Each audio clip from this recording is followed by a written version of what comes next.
Hi guys, അസ്സലാമു അലൈക്കും. അപ്പോൾ ദേ നമ്മൾ തിരൂർ നെസ്റ്റ് ഓപ്പൺ ആയപ്പോൾ നമ്മൾ ജസ്റ്റ് കാണാൻ വേണ്ടി ഞാനും ഇക്കയും കൂടെ പോയിട്ടുണ്ടായിരുന്നു. അങ്ങനെ നമ്മൾ കുറച്ച് ഐറ്റംസൊക്കെ വാങ്ങിച്ചു. ഇതേ യോഗട്ടും ജ്യൂസും അങ്ങനെ കുറേ ഫുഡ് ഐറ്റംസൊക്കെ ആയിട്ടാണ് വാങ്ങിച്ചിട്ടുണ്ടായിരുന്നത്. അങ്ങനെ അതൊക്കെ വാങ്ങിച്ച് നമ്മളിത് ബില്ലിംഗ് സെക്ഷനിൽ നിൽക്കുകയാണ്. ആ ഒരു ഓപ്പൺ ആയ ആ ഒരു ടൈമിൽ തന്നെയാണ് നമ്മൾ പോയിട്ടുണ്ടായിരുന്നത്. അപ്പം അത്യാവശ്യം തിരക്കുണ്ടായിരുന്നു, കുഴപ്പമില്ല, എന്നാലും അത്യാവശ്യം തിരക്കുണ്ടായിരുന്നു. അത്യാവശ്യം കുറേ ഐറ്റംസൊക്കെ ഉണ്ട്. ഫുഡ് ഐറ്റംസൊക്കെ കഴിച്ച് കഴിഞ്ഞിട്ടുണ്ട്. അതല്ലാതെ ഞാൻ വാങ്ങിച്ചത് ഈ 3 സാധനങ്ങളായിരുന്നു. എനിക്കിങ്ങനെ ഈ പാത്രങ്ങൾ, അതേപോലെ സെറാമിക്, അങ്ങനത്തെ ക്യൂട്ട് തിങ്സ്, അങ്ങനത്തെ സാധനങ്ങളൊക്കെ ഭയങ്കര ഇഷ്ടമാണ്. അപ്പോൾ ഇതൊക്കെയാണ് ഞാൻ വാങ്ങിച്ചത്. ആദ്യം വാങ്ങിച്ചത് ഒരു ചെറിയൊരു വൈറ്റ് ബൗളായിരുന്നു. അതെനിക്ക് ഭയങ്കര ഇഷ്ടപ്പെട്ടപ്പോൾ വാങ്ങിച്ചായിരുന്നു.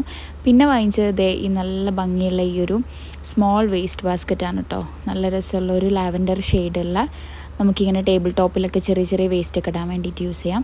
പിന്നെ വാങ്ങിച്ചത് ഈ ഒരു ട്രേ ആണ്. നല്ല രസമുള്ളൊരു